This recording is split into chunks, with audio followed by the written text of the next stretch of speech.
So, Dark City. Oh wait, no, hang on a second. Before you get to Dark City, we got to go back. I have one question for you. Do you mind telling us a little tiny bit about Drew Barrymore and Sandler and what him bringing her to the what that was like getting Sandler to bring Drew in? Sure. Is that okay to talk about? Yeah. But by the way, one thing to the American history, why I mentioned American History X is so that night, instead of going to the party and staying home and doing laundry, I had read this script called American History X because I had met Dave McKenna, the writer at New Line. And he said, this script, no one's ever made this script of mine. And I sat home that night and read it, and I cried at the end. I was like, this is an amazing story about these two brothers and racism. And I had my younger brother had a addiction problem in high school and college, and I could relate to totally different thing. This is about race, but this brother relationship, and I read it and I was like, this is fucking amazing and it needs to be told. Yeah. And so that night I didn't go hang out with and be in swingers, but I did read American History X, which was amazing. You know what's really crazy is the actor who played the big fat guy in that movie. Ethan Suplee. He's funny. Yeah, Ethan Suplee. I'm sure he really apprecites it. No, it's fine. He's not fat anymore. And here's the interesting little weird piece of that story. Ethan Suplee was 450, 500 pounds, somewhere in there when he did that movie. And he went to this trainer in Burbank called Eric the Trainer. And Eric the Trainer helped him lose 300 pounds. Wow. It took him 2 years, but he didn't lose that weight because he was on My Name is Earl and all sorts of stuff. He didn't lose that weight through surgery. He lost that weight through working out. Yeah. And that Ethan came to me when I was trying to lose weight and was like, you should go and work out with this trainer. And I lost 100 pounds with Eric, which is fucking great. Nice. And now I'm back with him. I go every week, and I'm back trying to not be the fattest person I know. Nice. But yeah, he changed Ethan's life, and Ethan is amazing. Such a great actor too. He was great in the movie. He really, and he was in a bunch of movies, and then he's continued to act and continue to work and stuff. But anyways, let's go back. We got to talk about Wedding Singer.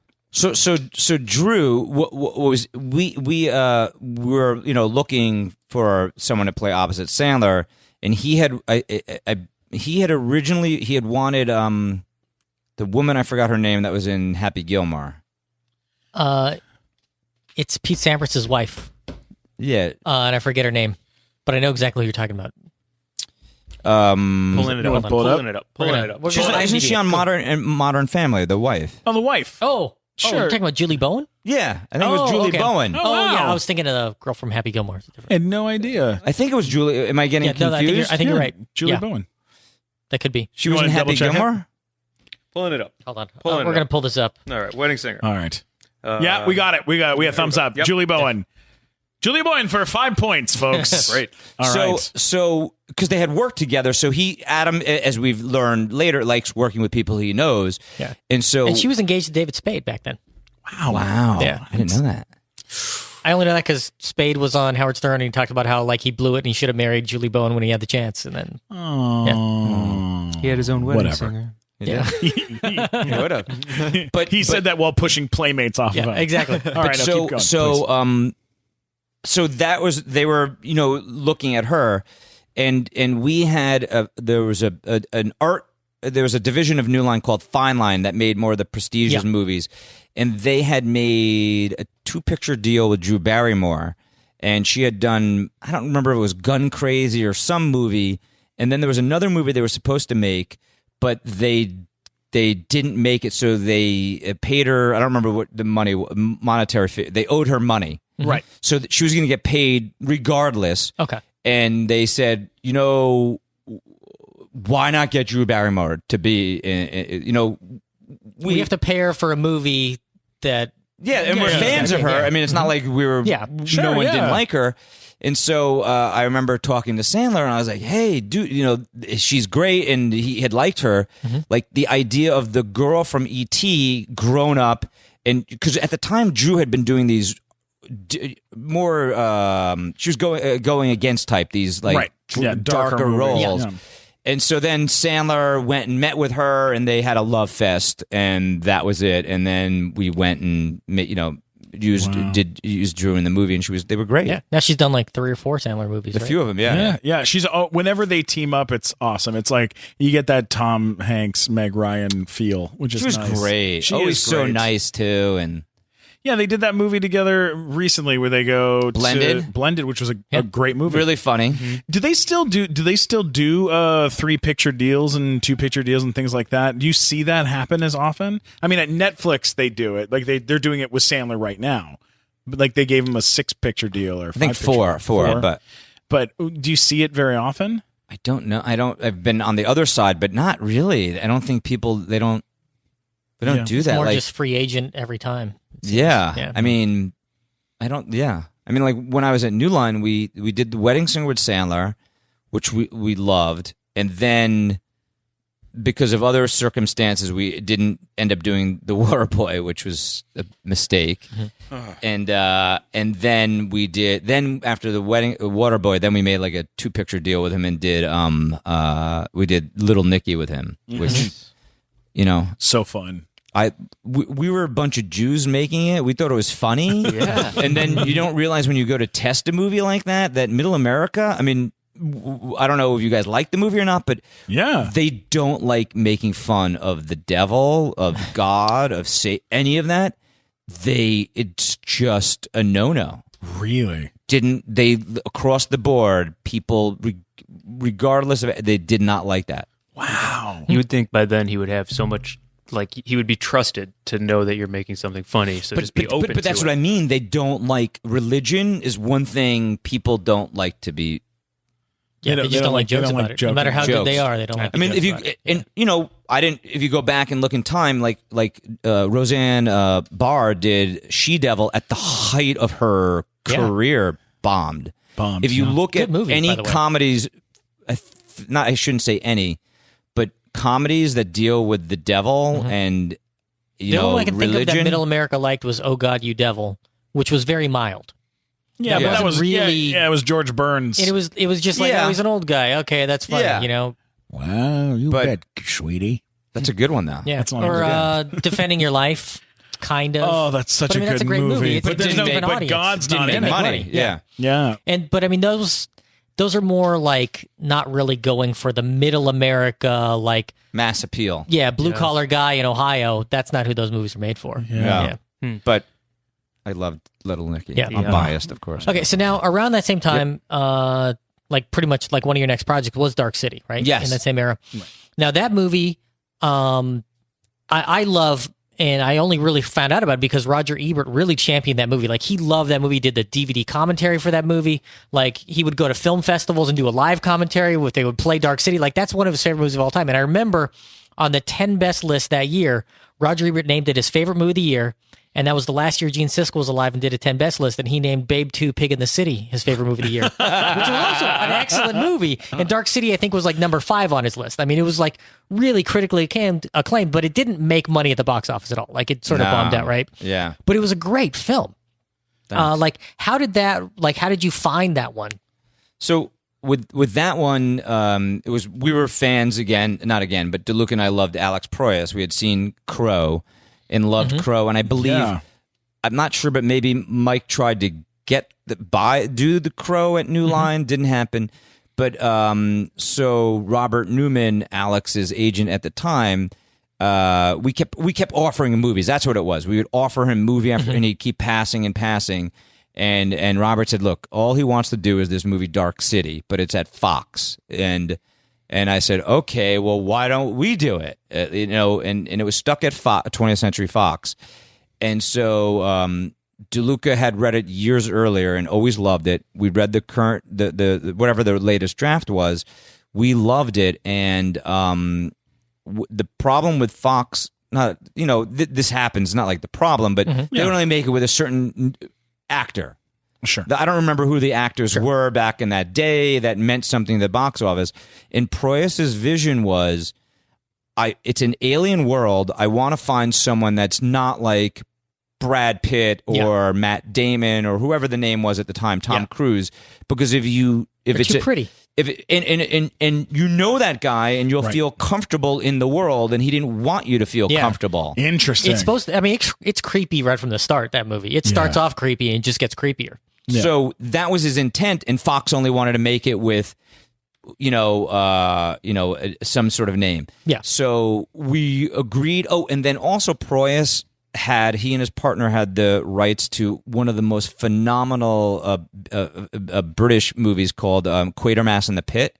Okay. It was a BBC movie. BBC had released it. And everyone from Spielberg had tried to get the remake rights, and other people. It was part of the Hammer Library. I don't know if you guys know it, but it was all these great horror movies, sci-fi. Brian over there knows it, right? Yeah. And so he had those rights. So we said, okay, we love Proyas's Dark City. We'll make that, but we have to get this too, because that's we want to make a 2-picture deal. Sure, yeah. And so, but the big problem was Proyas would only make it with, he wanted to make it with new people. So we had this laundry list of people we would make it with. And I have not thought about this in years, but one of the names, believe it or not, for the Murdoch role that was on it was David Letterman. Like, it was what? I swear. Wow. It was such a endless list of names because he didn't want to go to another studio that said, oh, we want to make it, but now we'll only make it with these 6 people. So we had to give him the opposite of 6 people. We had to give him a laundry list of like anyone we would make the movie with. Holy crap. And David Letterman? I remember David Letterman's name was Check on out it. Cabin Boy. See if he'd be right for your film. That's, Oh my God, that's phenomenal. I forgot about that. Wow, story, that's really interesting, That's man. funny. I love that. But so that's how Dark City came over there, and we, So how does that get negotiated? Like, it's at Fox. Yeah. Like, how do you get Fox to let you make that movie? How does that work? So they, it was, Robert was at, I think, ICM at the time, his agent. And so I don't know if they had a certain amount of time to do, I think also, so they just pushed Fox because Fox had it for, I don't remember how many years. Maybe there was a time, I don't remember the exact mechanics of it, but we also agreed with Fox that we wouldn't make it with whoever the names were, the Matt Damons of the world. Okay, so they had their 6 guys. They're like, okay, we'll make it, but we won't do it with these 6 guys. There's Who doesn't more want to than do that, it anyways? but yes. Yeah.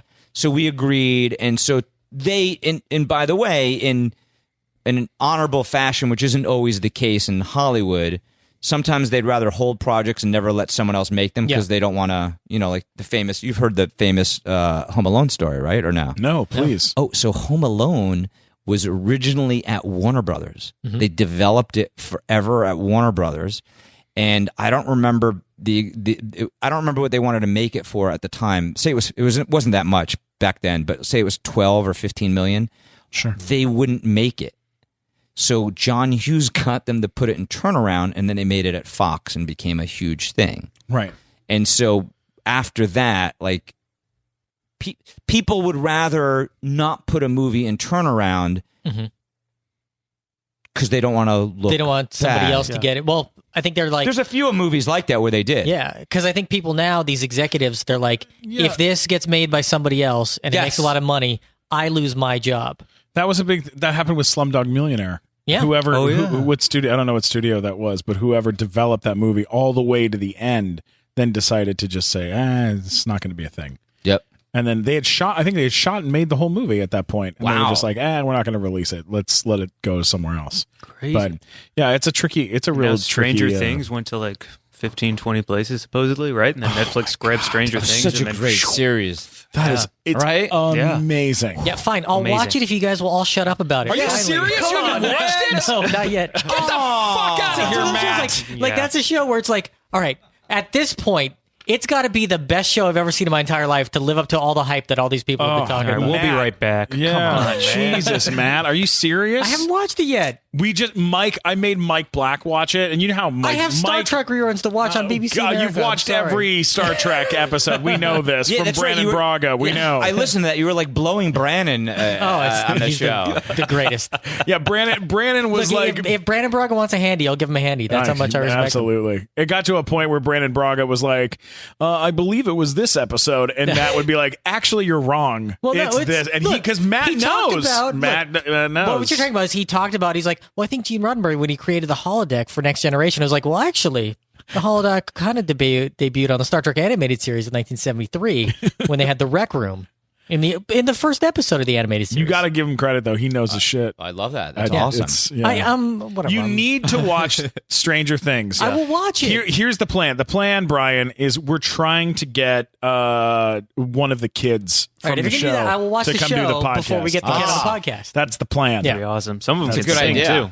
Like, Some of them can sing. Yeah, some of them are very, very talented. Those are insanely talented kids, though. It was great because they went for like he hasn't seen it, but they really went for kids of the time that make sense. Yeah. It all worked instead of just getting a bunch of pretty people. They all worked perfectly for their. Not that they aren't pretty; they're good-looking kids. But and even casting fucking Winona Ryder, who was big in that time period, and putting As a her kid. right back in, and she kills it. Yeah. She's great.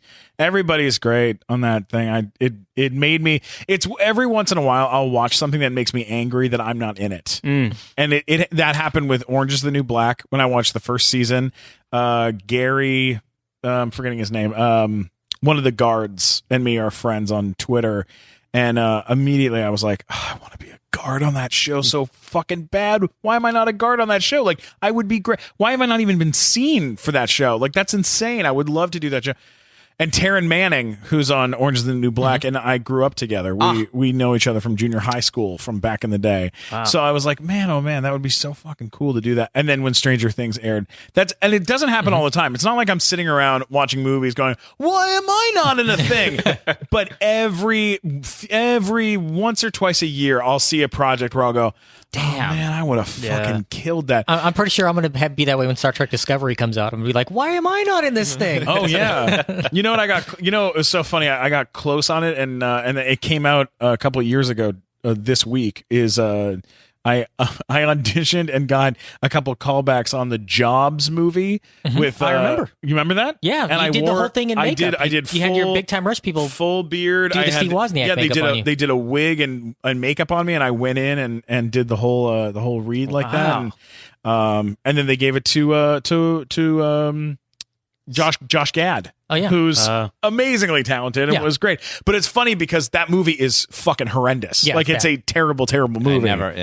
No. If you ever get a chance to watch that and then watch the Steve Jobs movie, that the more recent one, and you're like, man, the Michael Fassbender one is like a good movie. Has that ever happened to you? Have you ever worked on or seen that happen where two movies are being made at the same movies being made at the same time?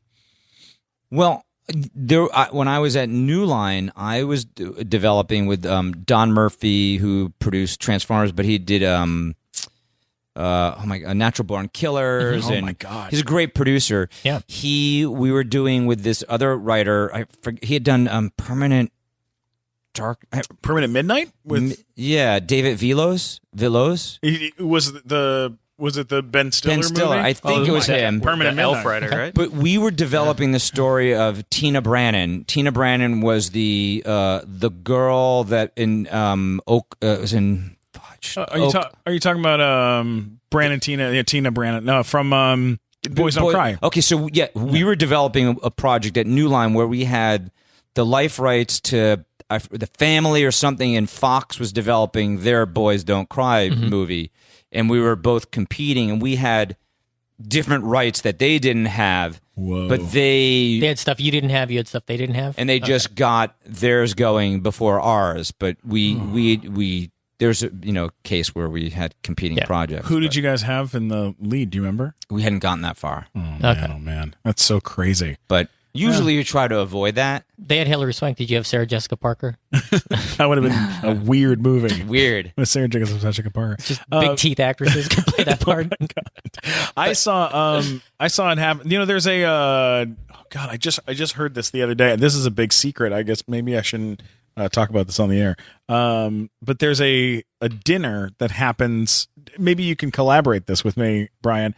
There's a big dinner that happens once a month where all the studio heads meet up, or all the presidents or the heads of studios meet up and have dinner? Have you ever heard of anything like Heads of the this? six families. I don't know. get I was never Yeah. never invited, I guess. Ooh. Illuminati. But You've Yeah, come maybe. to see me in my house. We're Well, going to discuss business. what I We're had not heard gonna was- do drugs in this family.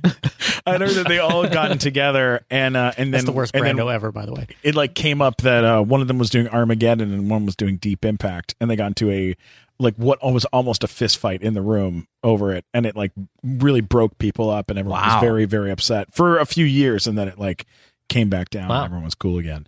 But I don't know; those Liked them both. there's some weird times. Deep Impact was good, man. Yeah, Morgan loved it. Freeman was the president. Yeah. It's a good movie. Anything where the world ends, love it. That's Yeah. good and Mike terrifying. wants the world to be blown up. It's, When you left New Line, what? well, I want to ask one more New Line question. Please. Now, you did a movie while you were there called Detroit Rock City. Yes. Yes, Did you come on. Work with Kiss? Like, did you go in and meet with Gene Simmons? Like, what happened with that? Oh yeah. I mean,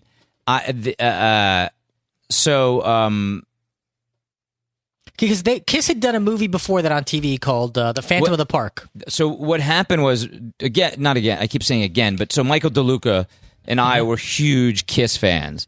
So in 1990, whatever it was, 96, when they announced their reunion tour, or 95, they announced they were doing this reunion tour with Ace and Peter. Yes. We were huge Kiss fans, and we were like, we got to figure out a way to do something with Kiss. We don't know what it is. And there was a guy that was a reader at New Line named Tim Sullivan. He's gone on to direct like Maniac, 1000 Maniacs, and I can't remember all of his movies he's directed. He's directed a bunch of genre stuff. And somehow he had become friends with Gene Simmons because he liked Kiss, and his friend had written or had this script, Detroit Rock City, and so we went and DeLuca and I met with Tim, and we met with Gene. I remember we went to meet him at what's the hotel, Sunset Marquis. That's the one off of The Rock and Roll Hotel, right? Yes. There. Yes. So it was before it was, but we met with Gene, and we were trying to figure out what to do with him, and then shortly thereafter, Tim found this script, and we Now, was the script about Kiss, or did you insert Kiss in? It was like No, a generic. always you're like, Kiss. let's stick- okay. It was always Kiss. Wow. And we read it, and I mean, putting aside, I grew up on Kiss, and Mike did. Sure. It was a great story back in the time, and a quest, and they're nerds, and it totally worked. It could have been they were going to it doesn't matter. It didn't matter who the concert was.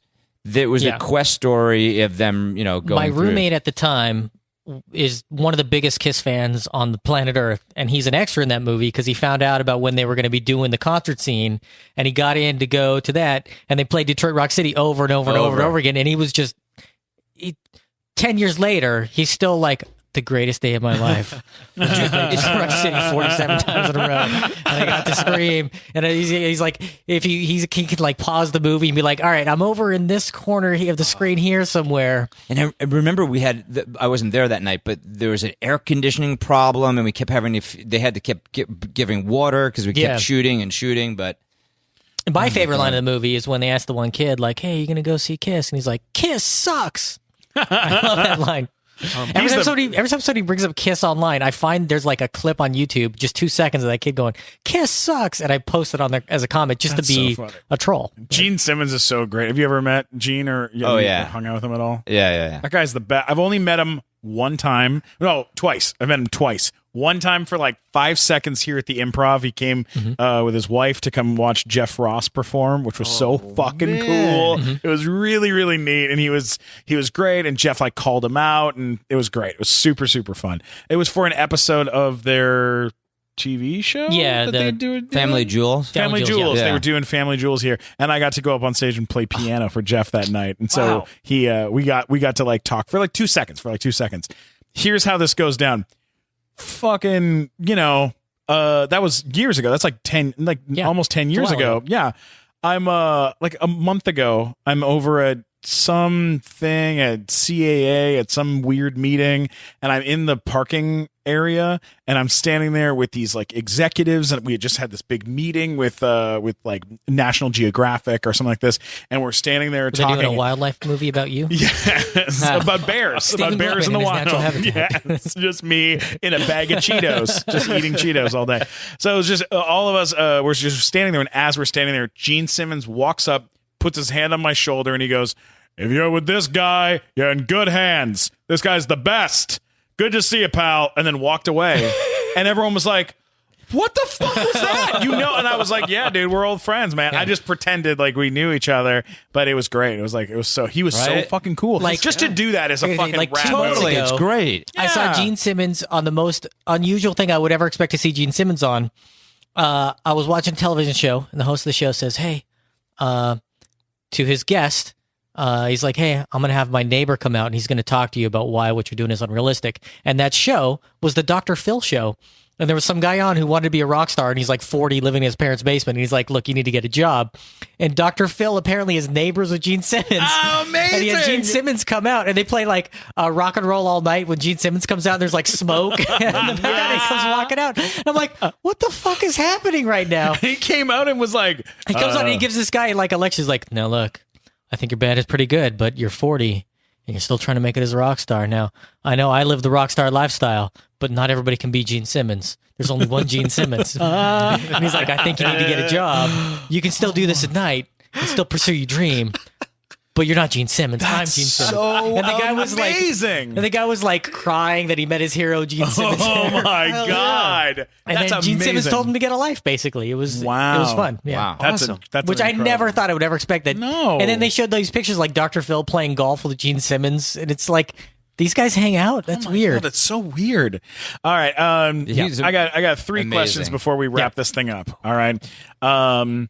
Okay. Number 1. Can we ask about Final Destination too? Yes, before we do this? please. Yes, please. Final Destination is such a badass movie, by the way. You were involved with that. How close were you involved with that? Like Developed the whole Okay. thing. Man. Oh my Was there God, are you any serious? The first one. Yeah. Was there any point in time where somebody came and they're like, "All right, I've got this idea for a Rube Goldberg machine that's going to kill somebody," because that's what they all were, basically.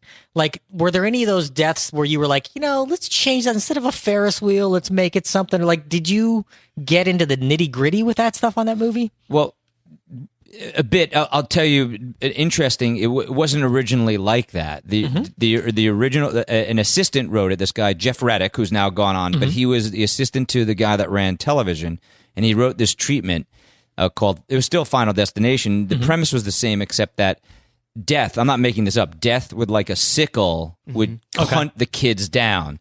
So the murders were all by death, like a physical manifestation of death. Whoa. And I remember More like I Know What You Did Last Summer or something. Yeah. Sure. And I remember reading, I go, this premise is fucking great. Kid gets on a plane, and the scheme of life, He's allowed to escape, but the others should have died on the plane, so death gets them.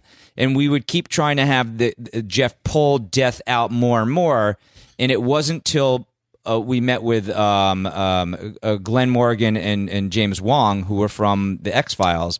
They came up with the Rube Goldberg-esque thing where my God. well, you don't need death at all. Death should just be a presence.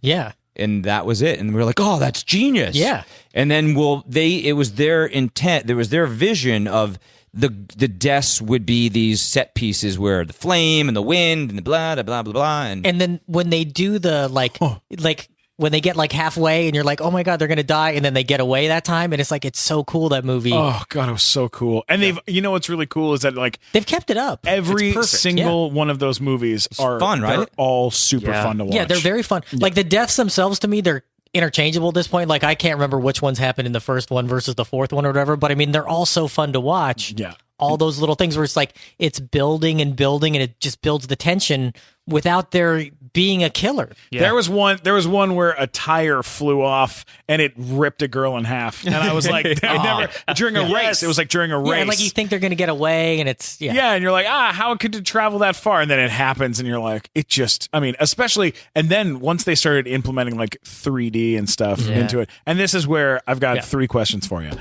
Question number 1, how do you feel about 3D in movies these days? Because I know it's happening a lot it's almost not even an issue anymore. It's just all the time. Every movie you go to, they're like, oh, you can see it for an extra $100,000 in 3D, Right. you know, and you're like, well, for fucking what? Like, do you feel like anyone's doing it right?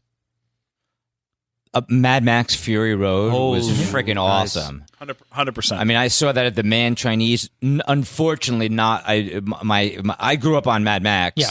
and I wanted to take my two boys because they like action, and they were like, "No, we don't want to see it." And I finally convinced my older one to go, but it wasn't on the big screen.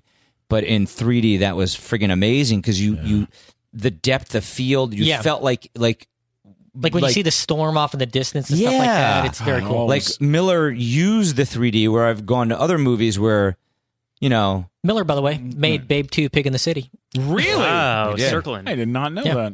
But other movies where it's an afterthought or it's not preconceived or The ones where they add it in digitally after it's done, and it's kind It of. just feels weird. But It if makes you- it dark. because I was with Oren Pelle and I were looking at doing a movie where we were going to shoot it in 3D, and we met with all the different.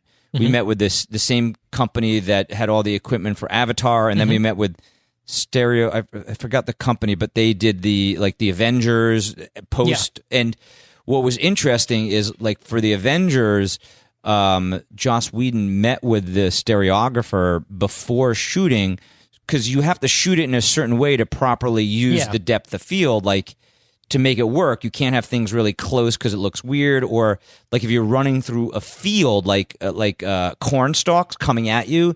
Yeah. That's if you shoot it practically to digitize and make all those things look so perfect is really time consuming and difficult. There's so many items on screen. Where right? it's easier to just have them run through a green screen and then put the stuff in optically after, because then you could get it exactly.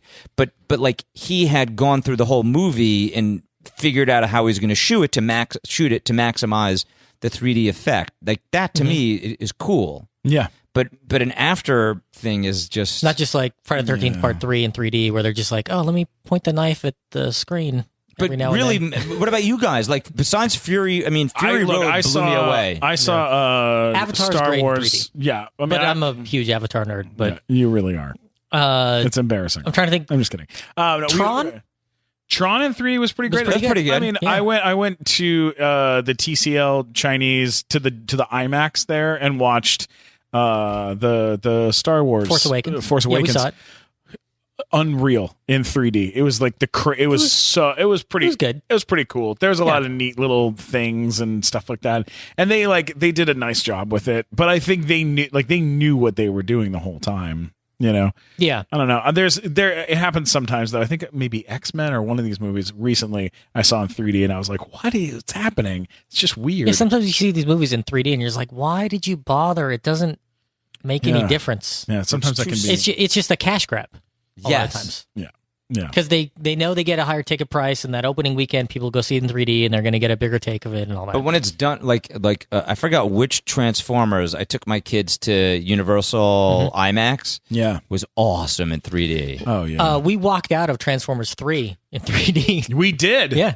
We did. What It was studio a was mess. that? Paramount. Okay. Yeah. Yeah. Yeah. We walked out of that. It was fine. They made Dr. Ken not funny in that movie. Yeah, that's which is amazing. How do you make Dr. Ken not be They funny? made T.J. Miller not funny. Yeah. That's hard because T.J. Miller's amazing. Yes. How Agreed. about practical effects to digital effects? Like, what do you prefer? You know, are you which way do you like to go? Either or, but I mean the practical stuff. Depending on the movie, looks better. It's What did you use on Final Destination when somebody died? they're all practical and digital. It's like a mix. Well, You're mixing it. so we'll go since you guys Yeah, like like Fury that Road, for movie. example. Yeah, a lot. Yeah.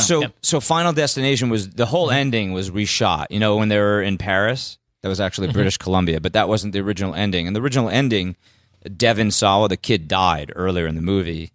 And did you know this or No. So do you want to hear this? Yeah. Yeah. Oh my God. Of course. So remember the girls in the car? I forget everyone's name. You think I would know, but there's lightning and she's in the car, and then Devin's outside the car, and there's lightning striking on the car, and he grabs the things, and he gets flown back into the garage. In the original movie, he realizes death's pattern, and he has to sacrifice himself to save. Because he knows the survivor girl that he and the should be the hero. next one, but if he doesn't go, then he's going to kill her to get to him or whatever. So and also in the earlier version, there was a sex scene between the two of them. They had but their relationship didn't work. But so they have sex earlier in the movie. Then he goes to sacrifice himself to save her. He dies, literally dead. Right. And then we go from that scene to she survives. They're having a memorial funeral, at school for him. He's passed away. So she's alive, and the bad guy, whatever his name, I can't remember. I'm so bad with names. I think I know these movies I worked on. But so he's alive, and then we go from the funeral to I forgot how many months later, and she's giving birth to their kid. So she gives birth to their baby, and the bad kid's there, so to speak, and we watch as she's giving birth. Like a feather floats out the delivery room down and whatever, and you kind of go, "Oh, that's Alex." That I'm remembering his name, Alex's soul, and the movie ends. But the audience is watching this, and they're having fun through the whole movie, and then it gets to be a downer. And you see everyone, because when you're at a test screening, you're watching this, you're in the back, and you see people jumping and screaming, and then they're just staring there, not reacting to anything. And then we got horrible ratings. It was bad. Wow. So no one liked that. Just because the ending. It was lame. Wow. And so then Morgan and Wong were like, okay, well, we have I'm using generic. The bad guy lives. He shouldn't live. You don't want kill the bad guy. You don't want the good guy to die. Sure. So we cut out the romance, much of the that subplot, and then he gets flown back into the thing, and so that anyway, that ending where they go to Paris, we shot in British Columbia, and that big sign coming down, we actually built that. Wow. Like it was mechanically built. And for a reshoot. Just that ending that you guys saw, in whatever, was $1.7 million, I think, for that. Wow! But so it was practically built on gimbals coming down. There was they did the where you then see over the shoulder where the sign is crashing at him. That obviously was green screen, but the big thing was on cables and everything. Today you wouldn't do that. That's so cool. They do it all digital now. But it was all practical. Oh my That's god, awesome. That's amazing. Here's a question. I'm having trouble remember the right terminology for this. I know we got to wrap up, but what's the term that they use to describe it when everybody either likes a character or hates the character? What's that called? That's what we've talked about that in Polarizing? Yes. When you're working on a movie, thank you. Are you asking because your character? Shut up for a second. When you're working on a movie and they do a test screening and people are like, that character is polarizing. What does that end up? Has that ever happened? Have you ever heard that term used in the studio? No, I mean, I'm trying to think. People were, I don't know if polarized would be the right word, but like Derek Vineyard, the Edward Norton character in American History X. Sure. He does that curb sandwich, curb, I forgot what it was curb called. stomp. Yeah. Right. Curb stomp. But then by the end of the movie, he's, clearly metamorphosized from a racist into, not. So people were a little polarized because it was so intense, but he was, it went somewhere. But I've never. But I don't know. Give me an example. I'm in this movie right now called Storks. Okay, which comes out. I've seen that. In a Looks couple very weeks. funny. All right, and I play the pigeon in the movie, and and so they keep doing these test screenings. All right, and every single time they do a test screening, my character from the kids are like, we fucking love. Well, oh my god, I should not use that. I shouldn't say that. I don't know. It's a kid with We've potty come too mouth. far. He Let's fucking go. loves it. Yeah. I've said a lot of fucks tonight. Kids, Come on. The kids are like, we love this character, and the adults are like, okay, wait. the kids are like, we love this character, and the adults are like, oh, this character is so annoying. So and they keep saying like it's very polarizing.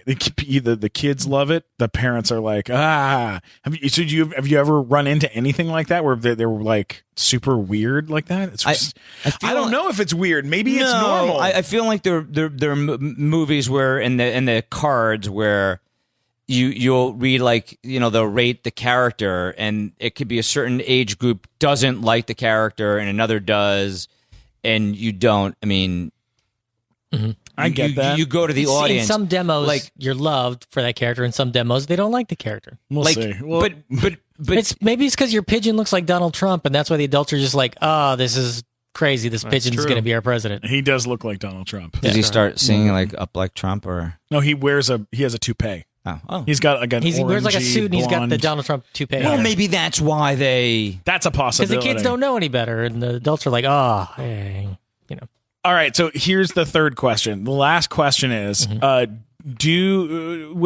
you have a choice, if you're shooting a movie, would you rather shoot on a soundstage, on a backlot, or on location?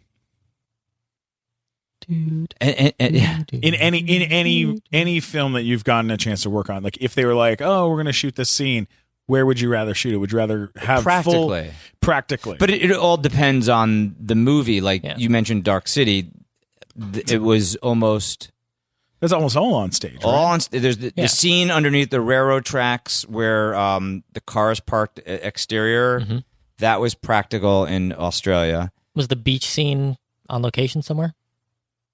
No, I don't think that was. It was all stage.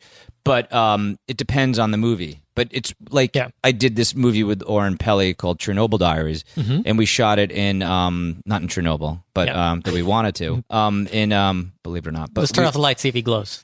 But we did want to actually shoot it there. But we shot it in Serbia and Hungary, and it was just so much fun being on location and creating something different. Yeah. So it all depends. That's so cool. But it is like Dark City. I was over in Australia for like a week, and going on this is not a bitching about it, but like just every day you're in this dark stage where you have no sense of whatever's going on outside is really weird. And I couldn't imagine like Alex, who was there for months, and that becomes probably didn't see your daylight life. for months on end. But the location is fun. I think. Now, can I just offer up before we finish off? Yeah. No. One quick thing. You were involved with Freddie versus Jason. Yes. Now, as a huge fan of the Friday the 13th series, as bad as it is, like they're fun movies to watch, but they're not award-winning movies. You know what I mean? They're movies where you're like, okay, I know exactly what I'm going to get. Yeah, I want to see that. They're badass, but it's not a good movie. Like, it's I a remember badass those movie. better than anything. Yeah. So I remember at the end of, I think it's part 9, you see Freddie's claw reach up out of the ground and grabs Jason's mask. And I mean, when I saw that, I was like, this is so cool. It's going to happen. They're going to team these guys up. And then it was like 10 years before that happened. There was Jason X in between. I think there might have even been the reboot of Friday the 13th in between. If I remember. I don't remember how that was after. It was after. Okay. But I remember, then they're like, okay, it's now, how did you... Wow, really? Look, Jason in space. Come on. All right, keep going. So how did you decide finally, like, okay, let's make this actually happen, which fans like me were dying to see? Well, actually, when I first started at New Line, that was one of the early projects Mike gave me. He goes, figure this out. And I grew up on it was like, how do you make that match up? By the way, I left before it was sorted out. I went for 5 years. I worked with everyone from David Scow to David Goyer to Rob Bottin was going to direct it, who was this phenomenal makeup effects guy. He did, like The Howling and Legend, all those creatures. He was going to do it. Jeez. And then we had this guy Mark Protasevich, who was a phenomenal writer, come in and work on it. We honestly, I couldn't figure it out. Because we both... It's hard to match those two franchises up. I think, I'm not sure if it was under DeLuca they've sorted it out, but we were such fanboys. We were honestly, in hindsight, we were overthinking it. and we were trying to make it really fucking different and cool. And no disrespect to the movie, it was a fun. It clearly delivered it. We overthought it instead of just delivering what the audience wanted. And I think it came out great when they finally figured that out to just make it like, oh, it's in his dream, and then you gotta. I was like, oh, that totally works. Ours were like, like Freddie was a camp counselor. One version had Freddie being one of the camp counselors at Crystal Lake. So that's why, Freddie, Jason's coming after him as a revenge. Like we just kept overthinking it. Because that series has so many cool things in it. Some of the movies are actually pretty good movies. Like I love when Jason Takes Manhattan. I think is actually a pretty good movie. Yeah. Like that's a good actual movie. Freddy vs. Jason is a good actual movie. The one where Jason changes bodies all the time is the worst thing I've ever seen in my entire life. And that's the one where Freddy's claw comes out and grabs it. But you enjoyed the end. Yeah. The closing credit scene. The credit cookie on that movie is better than the entire movie. But I would pay $10 to see it. Is that your favorite closing credit scene? It's among them, yeah. It's one of the best. Brian, do you have because it's That's a good question. Do you have go ahead. I was going to tell you an interesting Friday the 13th story. So then I was at New Line, which we never got into my 5 years at Paramount, but that's all right. What? Are you serious? Yeah. But have to. What? We didn't get into Paramount? Yeah. But you know what? You know why? Because credit wise, it's not everything is listed on IMDb. But so when I was at Paramount, I saw that we had the remake rights to Friday the 13th, the first one, and so we were going to remake that and do a different version, do a retelling of the first one, but with it was going to be an MTV movie, but New Line had certain rights, and I had worked at New Line before, and so at the time, this is the story I was told, Quentin Tarantino wanted to do his own version of Friday the 13th with Jason, but he needed footage. He wanted to use footage from the original, from the Betsy Paramount-owned Moon. Okay. No, all those other ones, because Paramount had released them before New Line. Yeah. But he wanted to use footage from that in his new version, and so we were trading. We were going to we were going to make sure we cleared up the rights to do our Friday the 13th, the remake of the first one, and then we would give them footage. Give them footage for that. And so, that was all going to be done, and then the regimes changed at Paramount, and the new people didn't want to do it. And it didn't happen, but I know that still. Yeah, it's a weird series in that Jason, the iconic character, isn't in the first movie. No, they talk about him. He's not in it. It's Jason's mom, Betsy Palmer. Spoiler alert! You've had 30 years. Fucking watch the movie. Don't bitch at me if you haven't seen the movie. But I love when Kevin Bacon dies in that movie. It's so cool. That's one of the best deaths in that whole series. So how long were you at Paramount for? 5 years. Oh my God, man! You must have worked on a lot of incredible things over there. Where were you? What was your job position at Paramount? I was executive vice president. I came from New Line. They lured me over there to go. Did you know Eben Davidson? Yeah, Eben was actually a creative executive. I talked to him today. He worked as like a junior helping me. He was great. Wow. Whoa. You know, he left being the vice president just recently to become the SVP of television development. Cool. Now, But yeah, I was cool. What are some of the projects you worked on there that you really liked? So I did. When I say I did, I worked on them. But like Vanilla Sky was the first thing. Oh yeah, wow. Come on. And so when coming I from New Line, you go to Paramount. That's like a big step up in budget. yeah. That's It was outrageous. big, but also a big step up in politics, which we didn't have at New Line. But when I was there, I worked on all of Tom's movies, like Vanilla Sky, and then Mission 3. Oh wow! And God, and then I got movies. Sandler to do Longest Yard. I did with him, and then Spade. We did Dickie Roberts together. I did. I I love worked on Dickie Longest Yard for one day, Did you really? doing crowd warm up work Nice. for the God. crowd scenes, and I shook the hand of I forget his name, but he's that guy. He's like I think he's dead now actually, but he was like a former professional wrestler guy that was on the movie. He's like one of the big guys in the movie, and I shook this guy's hand, and it was the largest piece of human flesh I've ever felt. Like it was like picking up a 10-pound brisket and like rubbing your hand against it. That was shaking this guy's hand. I forget his name, but he's like he looks kind of weird. Horrifyingly descriptive. Yeah, brisket. But Longest Yard, Sandler, they were just producing it, and we were going to go out to Vince Vaughn to be, to be the Burt Reynolds role. The Burt Reynolds role. And I remember I was trying to, my boss was like, you got to get Sandler to do this. You got to get him to do it. And I remember calling him. He was on vacation in Hawaii. I go, you really got to. Oh, no, he called me and he said, I've been practicing taking snaps. And, I'm thinking about maybe doing it. And then he came back from Hawaii, or I think Jack called me and said Sandler wants to do it. Oh, my God. That was such a great movie, too. And the original is one where there's scenes in the original where you're like, they can't do this in the remake. Like, at the beginning, Burt Reynolds smacking his girlfriend around and stuff, and it was just like a thing, and you're like, yeah, that's not going to make... Because I heard they were making a remake, and I love the original movie, and I was like, how do they remake that? There's so many things they can't do. Yeah. Well, every time they update, at least recently... Like Bad News Bears was one where I was like, oh, they left out the greatest line in the movie, but you can't do it now. So. I just saw the updated version of Pete's Dragon. Yeah, and how is it? It's awesome. Oh, it's an awesome movie. It looks great. The creature, it looks like something. It looks like Where the Wild Things Are, kind of, and it's really fascinating. And Bryce Dallas Howard, I think, can do no wrong as an actress. Like, she's incredible.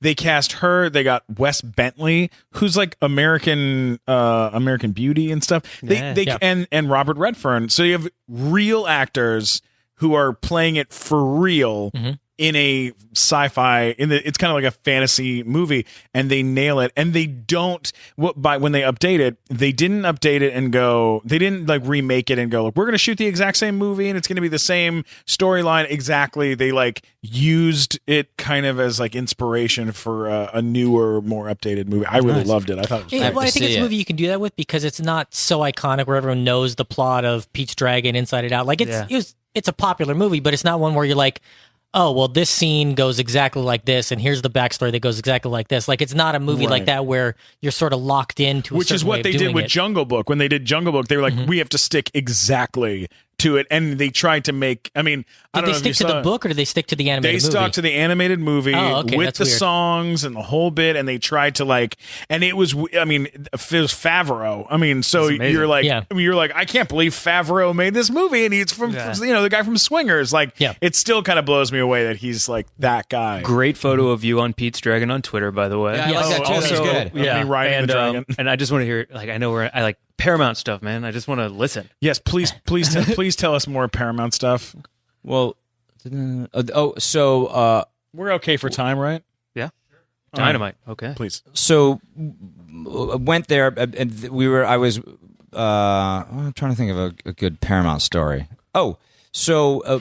Mission Impossible. Here's a World of Worlds story. So I was the executive on World of Worlds. Yeah. But really, when you're Tom Cruise and Steven Spielberg, it's not like I'm telling you those stories about Sandler where you're reading pages and giving notes. It's not, you're like... Yeah, with those two, it's... With Spielberg. I visited the set with Sherry Lansing, who was the chairman, and Donald DeLine one day, and... You're like, Mr. Spielberg, what would you like me to tell you as a note on this script? You don't. Sir? It's not like you're really involved. You're like, can I get you a bagel with cheese? Exactly.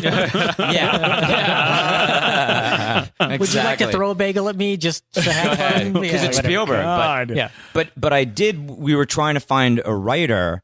And I remember I spoke to David Lahner, who was an agent at Endeavor at the time, and he said, "Well, J.J. Abrams could be great to write World of Worlds." And I obviously knew his work from the TV stuff, and I forgot regarding Henry he wrote. And so he was a big sci-fi fan, and I remember calling Paula Wagner, who was Tom Cruise's partner. I said, hey, David Lahner suggesting J.J. Abrams. Are you guys fans? Do you think Tom would like that? And she said, let me check. And she, said, yes, absolutely. And then J.J. went and met with Steven, and that he didn't have availability or whatever for World of Worlds, but then circle back to we were doing Mission 3, and it was originally the director was... the guy, oh my God, I'm drawing a blank on this. Joe Carnahan was directing it, and we had a totally different script, and we then weren't seeing eye to eye. Whatever, we wanted to go a different direction, and we needed a director, and we were offering the script, trying to find a director, and then JJ came back around. And I remember watching the pilot to Lost that JJ directed. Sure. And because, again, Lana said JJ Abrams would be great for this. Yeah. He could rewrite it and blah, blah, blah. And I remember taking the movie over, because back then we had videos. There was no DVDs, I think. And then Paula watched Lost, and they met with JJ. And JJ said he wanted to do it, but he had a whole different approach to it. Yeah, that's a rare series where I think the movies have gotten better as they've gone along. So good. Which is weird. Because like most movie series, you're like, okay, the first one's the best, and then the second one's all right, and the third one, and then it sort of peters out. But the Mission Impossible series, it's like they've just gotten better They're and better so and good. better. So good. Yeah. And that last one, have you seen? Did you see the was last great. one? It's so funny too. Like he would do things. They almost let it kind of be a little Like adding in Simon Pegg in like the fourth movie, or whatever it was like, it just was like a great addition to the formula. Well, they kind of added a little tiny sprinkle of Get Smart into the movie, where Tom Cruise is climbing the thing, and then the batteries run out and they die, and he's like, and it's so he plays it so he's so funny in it. Yeah. Like I really enjoyed. It made me love Tom Cruise again, because I was like, I was like, one of the worst things I think that can happen in Hollywood is when an actor becomes more known for being a person than for being an actor. Like Jennifer, like there's been people, I'm not going to say who, but you know what I'm saying? There's been people where they get brought out and then they get dragged around, and you're like, this person's a very talented actor. Absolutely. Let them just do their thing that they do. And it's that gets very frustrating. Because like you watch like Harrison Ford, like people know almost nothing about they know he's with Callista Flockhart. They know he likes to fly planes badly, but that's about it. Yells at David he's Blaine. still Han Solo, and he's Indiana Jones. Yeah. Brad Pitt, insanely talented actor, but they're just constantly kind of dragging him through the mud, kind of being like, "Hey, look at Brad Pitt in the street," and you're like, how about just let the guy just be amazing like he was in 12 Monkeys? Like, let him just have a good time, And obviously, not obviously, but I didn't know him that totally as intimately as I knew Sandler. But to me, all the shit that they write about Tom just isn't true. I mean, he seems like the nicest guy in the world. He's the nicest guy, and he's he takes it very, his job, very serious. It's a job, he takes it all his craft very seriously, and all the, again, I haven't worked with him in a long time, but he was nothing like people would write. That's a guy where like people have this image of him that he's this crazy madman or whatever. We all saw the jumping up and down on the couch on Oprah, which I don't think is really fair. But then every person I've ever talked to who's met him has said he's been the nicest, most professional guy who puts out good movies. He puts out movies people want to see. Like, I think he's probably, of the last 40 years, the best movie star we've got. Like a guy who he's like Cary Grant in the 80s and 90s, where he's a guy who's like, he's handsome. You want to watch him. Guys want to watch him. Women want to sleep with him. Like everything that you want a movie star to be, he is. And most of the movie, I mean, he has a pretty. Almost every movie almost he makes everyone is is good. Vanilla killed. Sky was incredible. Thanks. Incredible. That was, man, oh man. Yeah. Such a by the way, movie. that movie, I mean, got not, I wouldn't say it got me to leave New Line, but it did. Like, Really? I was meeting with other studios, and I met with John Goldwyn, who was the president co-chair of Paramount. And he, wanted me to come over there. And then I met with Sherry Lansing, and she was trying to, and my ex-wife and I remember we went to the MTV Movie Awards. I wasn't working there, and then I went to an after party with John Goldwyn and his wife, and I was hanging out with, of all people, of Q-Tip, because I had done a movie with him at New Line. Oh my God. And John Goldwyn keeps trying to get me to commit to go to Paramount. He's like, I'm going to give you the biggest movie star and the biggest director, and you're going to, and I'm off doing, it wasn't like a game. I was just off having fun and being naive to everything. And he, meanwhile, is like working my ex-wife, like going, why isn't he just coming here?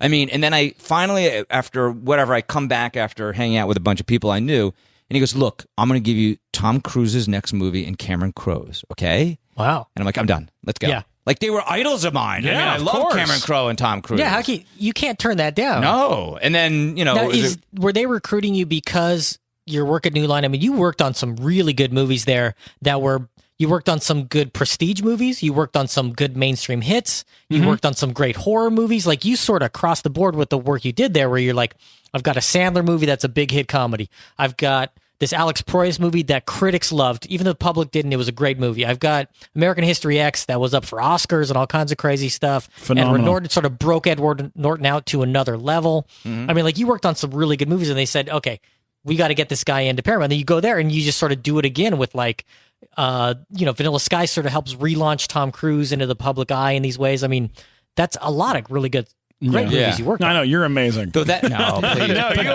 are. You're honestly, super cool. I had nothing. I read this. I read the script. I had nothing to do with it. Oh, Brian. But What was I'll tell you Please. a funny Tom Cruise story. So to get into Tom's world, you have to work your way into, because he's very cautious. So they have to slowly, until I met him, make sure Paula liked me, whatever, work your way. And so I remember it was Sherry Lansing was the chairman and John Goldwyn, and we had flown to New York, and we were going to go sit down with Tom and talk about Vanilla Sky because we had just, I think, read the first draft. And so we go to, I don't remember whose hotel room we were meeting him in. It was either his room or Sherry Lansing's. And so it's Tom and Paula, and then Sherry, John Golden, and myself.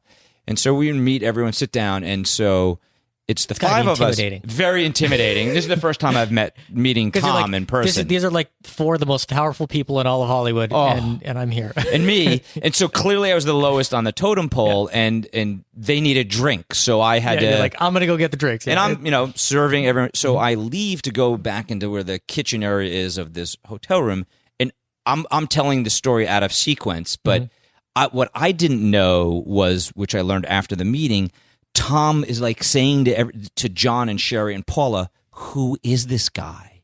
They had forgotten to tell Tom that I was coming to the meeting. So Tom had no idea he's like, so who's this guy? who this guy is. And they were like, oh, and they're like, it's like he doesn't know if you're some assistant of them. Like, who knows? Who is this guy? And meanwhile, I'm getting drinks, and I come back, and I didn't know this transaction had gone on, and the meeting went on. But that was my introduction to Tom. And then I had once, I wanted to go to the set, and I was waiting for when I could go to the set, because I'm a fanboy at heart. I don't know, like I happen to be lucky. I'm doing what I've been doing, and like so I just wanted to go and hang out. And I kept being told, well, make sure, I'm not sure. And one night we were shooting on the back lot at Paramount. It was a Friday, and my ex-wife was out of town with the kids.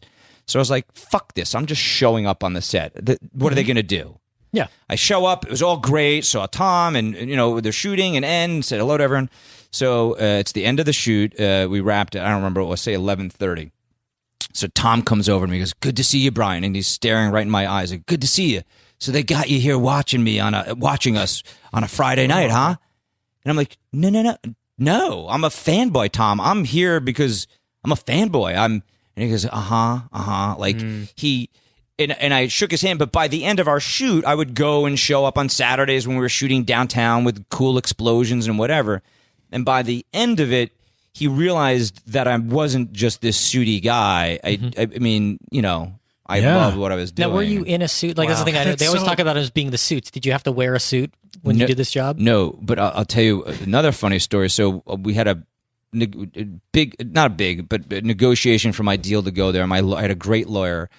And so my lawyer just kept asking for whatever, more and more, not more. I don't mean more and more, but just like protecting me, not monetarily, but the time period there.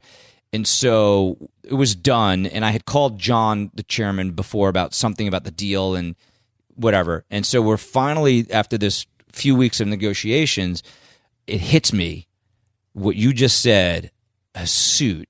And I remembered I wore a suit once I feel like all I talk about is Sandler tonight, but no. I wore a suit to something, and Sandler made fun of me the whole fucking time. Oh my God. And they just couldn't believe I was wearing a suit to whatever it was we were doing at New Line. And I'm like, so I called John Golden and go, hey, it's Brian.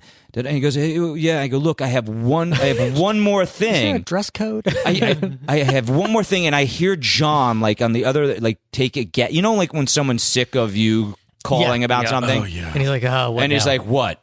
And I go, look, I'm just not a suit guy. Like I feel like whatever. And he goes, Brian, if you wanted to run up and down the hallways of Paramount in your underwear and you got the job done, I wouldn't care. You could wear whatever you want. And I just wore whatever clothes. But Hey, I got one for you real quick. At Paramount, did you ever meet they used to call him the mayor of Paramount? Yes. Or what's his name? The older guy. Oh, my God. Passed away recently. Earl. No, was it not Earl? It was Oh God. He was the guy. He did all the old. He was cowboy amazing. movies. I would go sit down with God, him, what was his name? and he would tell me all these. Would you Google the? What's the background on this guy? What was looking? Like, He back in the third. I mean, like he'd been there when Fritz Lang was making movies, and he was a Nelson, and DeMille. I mean, not DeMille. No, that wouldn't have been before his time, but. Let's take a look and see real quick. If I Google the mayor of Paramount, it just tells you the mayor of the city of Paramount. Paramount Pictures. California. Yeah, if you do like mayor of Paramount Pictures. Let me look that up. I feel so bad that we're like doing this on It wasn't our show. Earl. Okay. It was. If I Google the mayor of Paramount Pictures, it brings up Teenage Mutant Ninja Turtles Give Out this of to the me. Shadows. Give this to me real quick. Hang on. We're So gonna do this. he was on the lot. He'd worked there forever. Okay. What did he do there?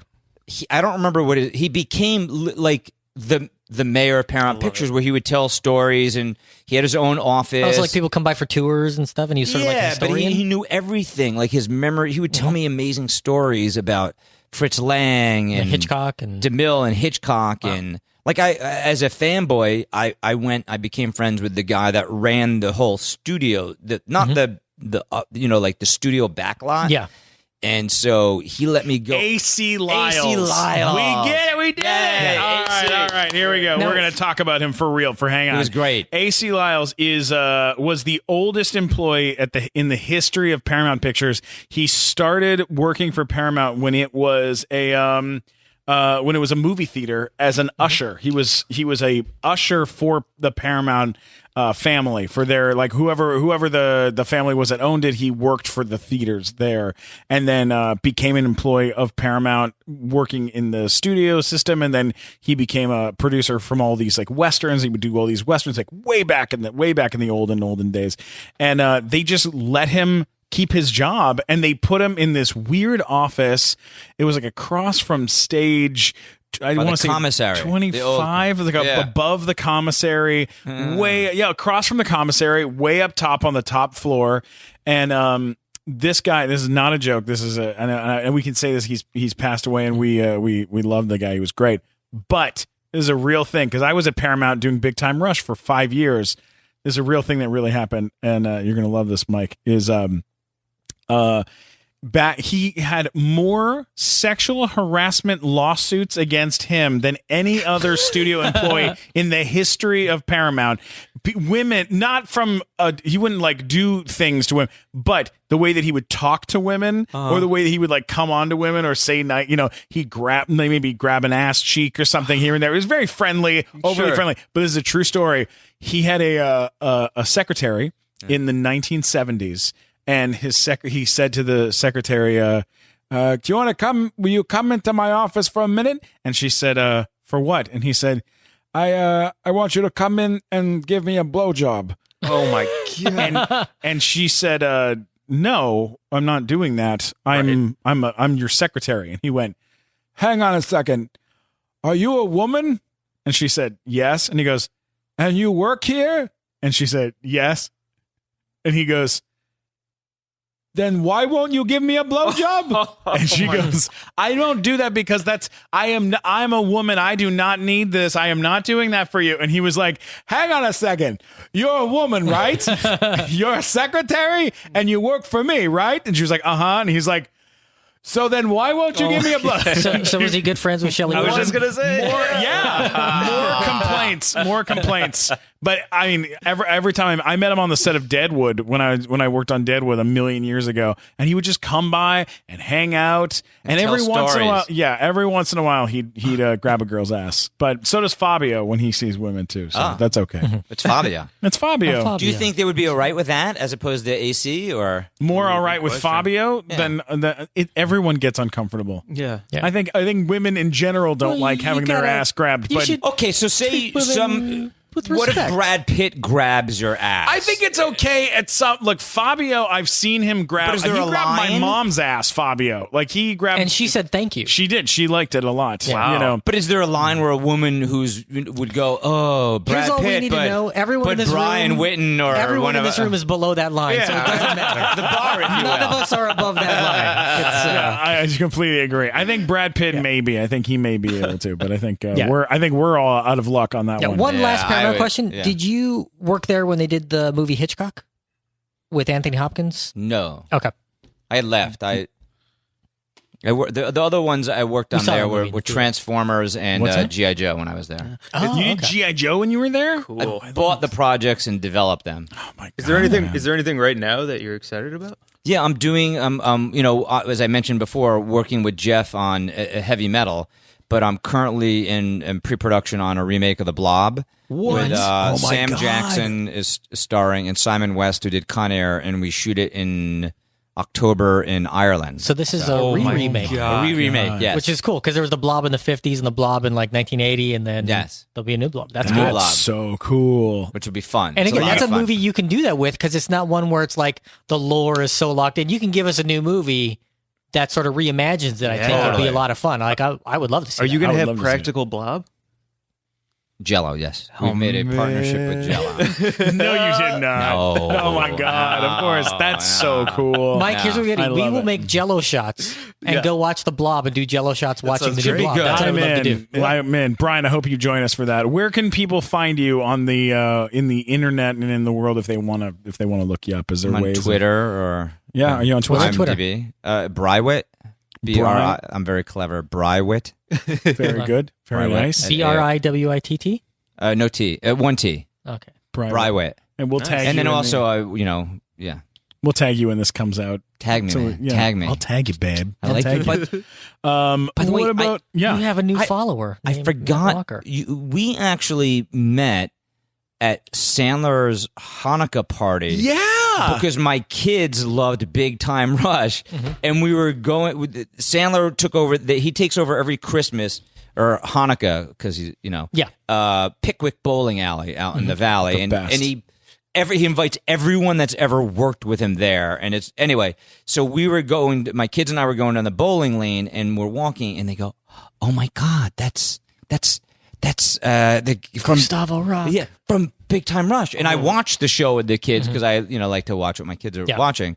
And I love the show, not just because I'm sitting here. It was very funny, and Thanks, they were buddy. great. It was all, By the way, I'm your best friend, and he's watched Big Time Rush way more than I have. I watched them all, my kids. We loved them. I saw great. 3 of them.